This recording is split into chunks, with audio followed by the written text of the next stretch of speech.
Inspector Theater. Can I come in? Come on in, Mr. Fire. The door's open for you. Thank you. You always make me feel so warm and welcome. I never get tired of that joke. But no, we're supposed to have a spring. Oh, we do. We have self-closing springs on the hinges of the door. It's supposed to close. This also tells me that this used to be rental property, because rental property is required to have this. And I should also mention that the hinges are hinge pins, the pintles, word of the day, on the wrong side of the door. So somebody could pop the hinges out, open up the door. Nobody's going to take that kind of time to rob you. We're going to find much more time efficient and economical ways to separate you from your stuff, but that's what they're supposed to do. This is the garage door opener button, and it is higher than 5 feet from the garage floor. That's a good thing, keeps little hands from getting up to it. But we're supposed to have a spring tension notice. This is I call it a squash sticker. But we're supposed to have an entrapment notice posted on the door, so when you look at that, you're reminded to think about kids who might be trying to get out the door. Or just might be playing here, or whatever. Doesn't have to be kids, it could be cats. Coming along over here. Our optic sensors are higher than 6 inches from the garage floor. Okay, this is supposed to be 6 inches or less. Again, for kids and cats. Coming along over here.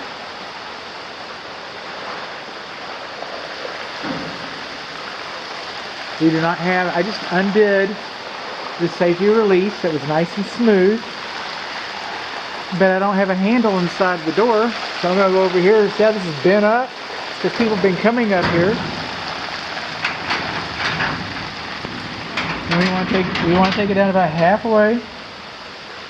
Okay, so that way we know the spring tension balance is good. Now on the first panel, remember, first row of bricks, first set of stairs, first panel, which is that spring tension notices on both corners. And we don't. Our manual door lock is supposed to be decommissioned so that we don't lock the door, forget about it, push the button and bend your door all up. Okay, so that wasn't done. We should have another one of those squash stickers, spring tension notices, and then an entrapment notice. We're supposed to have an entrapment notice here on our door. That's pretty good. I bet this thing is quiet. Okay, I just reset that. So let's go get our door engaged. So what did we learn? Optic sensors are too high. We do not have spring tension notices. Do not have an entrapment notice. Door lock has not been decommissioned. A buddy of mine watches these videos, has been watching these videos, and he said, I sure have learned a lot about garage doors.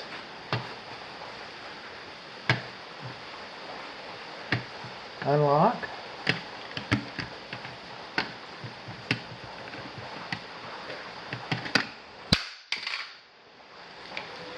Push the button. I'm not sure what this does. Sorry about that, dude. I'll just set you back up there and pretend like it didn't happen. So then we come back over here. Nobody saw that.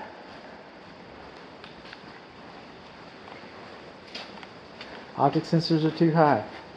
No spring tension notices. No entrapment notice. No pull handles. Door lock not decommissioned. Our spring looks like it's in pretty good shape. Okay. So we come over here. I do not do block tests. Okay. Not required to, but also it's a business decision. You know, I should do no harm. I'm going to have instructions on how to do a block test baked inside your inspection report. This being a newer, different, more, how shall I say, a not so common door opener manufacturer, they may have their own instructions, so you always default to their instructions. Another reason why I don't. Come over here, open sesame. Now you see the light? In case there's no light in the garage, you can find it. You see that light? I don't see the light. We don't have a light in here. So since I don't do a block test, what I do is I take my big old flat zombie hoof and I trudge across the garage mile after mile like a dancing fool and take my zombie hoof and break the beam and force it to go into emergency mode. Okay, so we come all over here like the dancing fools we are. Give it the commands. Close sesame. Move. Move. Open sesame. Get the little alarm going off and all that. Look at that.